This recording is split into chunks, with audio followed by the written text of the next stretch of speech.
Hi kids, this is the third video in our waves unit and it is on conservation of energy in waves. The essential question is, how does the principle of conservation of energy impact our observations about waves? So a reminder that the way we observe wave energy is through the wave property amplitude. The picture on the top there shows a diagram of a high amplitude wave, and you'll notice that the distance between equilibrium and the top of those crests and the bottom of the troughs is much bigger. That is a wave that took a lot more energy to make than the wave shown below, which is a low amplitude wave. One of the important points here is that amplitude is an independent variable. It doesn't depend on any of the other three variables that we learned about. So you can change the frequency of a wave all you want. That doesn't give it higher or lower amplitude by itself. The amplitude is just the amount of energy, and it can be high energy with a high frequency or with a low frequency. Those guys are totally unrelated. So this video is going to go through a number of different ways that we might notice energy being conserved or not in a wave. The first has to do with just the wave energy as it moves through space, the distance it covers. So a little thing for you to think about. Imagine you're holding one end of a long rope, and you make a little wave crest with that rope that has a certain amplitude, 0.5 meters high. The question is, will the person holding the rope at the other end receive a wave crest that has that same amplitude, or more amplitude, or less amplitude? So would you expect that person would receive a wave crest more than 0.5 meters, exactly 0.5 meters, or less than 0.5 meters? So take a second to think about it. What actually happens is C. You get a wave of less than 0.5 meters.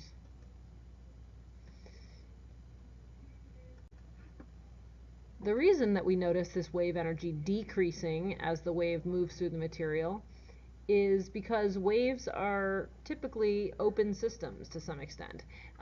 As that wave moves through the rope, the parts of the rope are rubbing against each other, and there's friction involved between the molecules of the medium. And so just that motion, that wiggling, actually turns some of the wave energy into thermal waste energy. This process is known as damping. So what we might see in a real world is a graph of the amplitude that sort of looks like the one shown below. So you give that wave a lot of energy at one end, and as that wave pulse moves, it has less and less and less energy as it moves through the medium, because some of that wave energy is being turned into heat as it moves. This particular graph that's shown would be called a highly damped system, because the wave energy is disappearing very quickly. Different mediums and different setups can be more or less damping depending on what the engineers that designed them are intending to have happen to the wave. The second observation that you might make in a real-world wave that would have to do with conservation of energy is a process known as interference. So another thought experiment. What do you think would happen if a little wave moving to the right through a rope runs into a big wave that's moving to the left, as shown by the picture below? So if we had a 1 meter tall wave moving to the right and a 3 meter tall wave moving to the left, what would happen when they met in the middle? Like, what's your prediction? So take a second and decide. Do you think we would have a 4 meter tall wave in the middle? Do you think we'd have a 3 meter tall wave in the middle? Or do you think we'd have a 2 meter tall wave in the middle? What actually happens, and we'll do this as a demo in class, but when they meet, we get a 4 meter tall wave in the middle.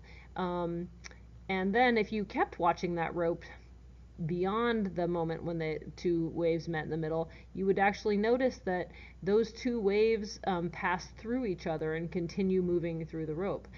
They can do this because waves are energy, right? If these were people, they would crash into each other and stay there. But because their waves are energy and not mass, they can actually just keep on moving through each other. But when they meet in the middle, the wave energy combines, due to conservation of energy, to make a higher amplitude wave. So there's something called the superposition principle, and it basically says that you can predict the size of the wave in the middle by adding together the individual waves that make it up. There are two different kind of categories of this process called interference, and the first is constructive interference. That's the example that we saw from the last slide. Constructive, of course, means to build something bigger. So if you have those two waves shown on the top of that diagram, they meet in the middle, they make a bigger wave, they're constructing a larger wave, and then the two waves continue moving past that point where they met. Of course, if you happen to have an up pulse and a down pulse, something a little bit interesting happens. We get what's called destructive interference, which is when you're actually, it appears that you've destroyed the wave energy, because I gave, +3 on that left pulse and -3 on that right pulse. When those waves meet right in the middle, we actually have no amplitude shown in the rope for a very short instant in time. But because waves are energy and not mass, we're not actually destroying, well, we can't destroy mass either, but we're not actually destroying that wave energy. It was just kind of hiding in the rope. And that means that those waves actually will continue to move past each other, even though for a short instant in time you can't see anything in the rope. They'll regenerate and continue moving through each other when we have destructive interference. The last example of conservation of energy in waves has to do with what happens when a wave hits the boundary of two materials. So when, for example, if I'm yelling at a glass window, when my sound wave hits the boundary of that medium, it actually, of the air, so it starts in air and it's going to go into glass, it actually splits into 3 or more pieces of waves. Part of the wave is called transmitted, and that's the part that goes into the new medium. So if you were standing on the other side of the glass, you could hear me yell because some of my sound wave is actually going to go through that glass. That would be called transmitted. Part of that wave is reflected back, and this would be shown by the fact that you could hear your own echo off of the glass, so that some of that wave gets bounced back towards you. And then some of the wave is actually going to be absorbed and turned into waste at that boundary as well. This is a picture of a string wave going in a light string into a heavy rope. So there's a boundary between two different media right there where they meet, where the rope is changing, so the medium is changing. And so when that first pulse hits that boundary, you'll notice in part A, part B shows kind of your after picture. We've got some of that wave energy is being transmitted into the new heavy rope. Some of that wave energy is bounced back in a reflected pulse, and you can't see it, but part of that wave energy is going to be absorbed as well.